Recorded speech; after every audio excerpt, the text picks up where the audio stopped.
4 PM news network में दोस्तों आपका स्वागत है। मैं हूं आपके साथ राशिद ज़हीर। बागपत में एक मौलाना गए हुए थे देवबंद। उनके परिवार की बीवी को, 2 बच्चियों को बुरी तरह से मार डाला गया। उसमें 2 बच्चे पकड़े गए। बताया जा रहा 2 बच्चों ने उस काम को किया है। खबर ये आई कि साहब 2 बच्चों को मौलाना मारते थे, इस वजह से उन्होंने गुस्से में आकर उनके परिवार को ख़त्म कर दिया। मौलाना का भाई भी आए टीवी पर, मैं दिखा देता हूँ। उन्होंने कहा कि नहीं, इतने छोटे बच्चों का काम नहीं, इनके पीछे ज़रूर कुछ ना कुछ बात है। अब बताया ये गया कि बच्चों को पीटा गया है, इस वजह से ये काम हुआ है। लेकिन बागपत पुलिस कह रही है कि बच्चों को पीटने की वजह से उन्होंने ये चाकू और हथौड़ा लेकर के उनका कत्ल वारत कर दिया गया। आप पहले उनके भाई का भी वीडियो देखें, और वो सीन तो आप देख ही रहे हैं परसों से। 2 भांजियाँ थी, इनका कत्ल किया गया है। हम ये रिक्वेस्ट करते हैं कि उनका खुलासा किया जाए। जिन 2 बच्चों को पेश किया जा रहा है, मैं ये समझता हूँ ऐसे छोटे बच्चे बगैर किसी और सहारे के अपने बलबूते पर एक काम अंजाम नहीं दे सकते। तो पुलिस की कार्रवाई से आप कहाँ तक संतुष्ट हैं? मतलब मैं बिल्कुल मुतमईन नहीं हूँ, क्योंकि पुलिस वो बच्चे कह रहे कि हमसे पीट कर कहलवा रहे हैं, और ख़ुद मेरे सामने बच्चों की पिटाई करी है। जब वो ये इस बात को कह रहे हैं तो मैं कैसे मुतमईन हो जाऊँगा? मांग क्या है आपकी? मांग ये है कि मैं CBI जांच चाहता हूँ, और पानी का पानी और दूध का दूध निखर कर आए सामने। तो बच्चों को आपके सामने पीटा गया? पुलिस मेरे सामने मारा है बच्चों को पुलिस ने? पुलिस ने। अच्छा, मैंने जब भी कहा पुलिस से, आप क्या कर रहे हो, ये आप खुलासा थोड़े ये बच्चे कैसे कर देंगे इतना बड़ा काम? पुलिस वाले गुस्से में आ गए, हमें बाहर निकाल दिए। आप उनके मृतक के कौन लगते हैं? मैं भाई हूँ।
दर्जा हो ये भी एक लिमिट है, और शौक़ किस दर्जा हो ये भी, इसकी भी एक लिमिट है।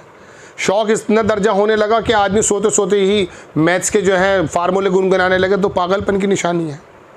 या शौक़ इतना हो जाए, मतलब खौफ इतना हो जाए कि आदमी IPS का, UPSC का और कोटा में तमाम सुसाइड्स होने लगे, वो खौफ एक बड़े एपिसोड बनते हैं।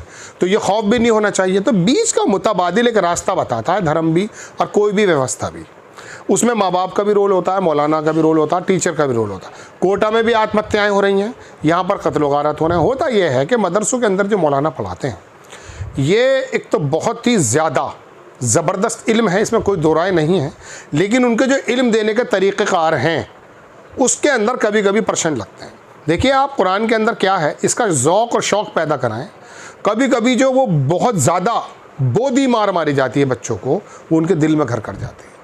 मैं बता रहा हूँ कुछ जाहिल मौलाना ऐसे हैं, हालांकि मौलाना के साथ जाहिल लगाना अजीब व गरीब बात है, लेकिन वो जाहिल इसलिए कहूँगा क्योंकि उनको पता नहीं है, जहालत से भरपूर है।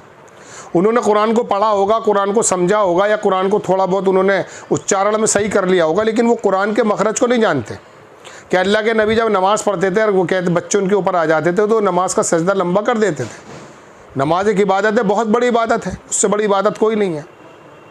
उसके बावजूद भी नबी जो हैं अब वो उस नमाज़ के बारे में कह रहे हैं कि अगर मैं ईशा की नमाज़ पढ़ूँ और सूरह बकरा पढ़ूँ उसके अंदर और मेरी माँ मुझे जवाब पुकारे तो मैं नमाज़ तोड़ कर चला जाऊँ।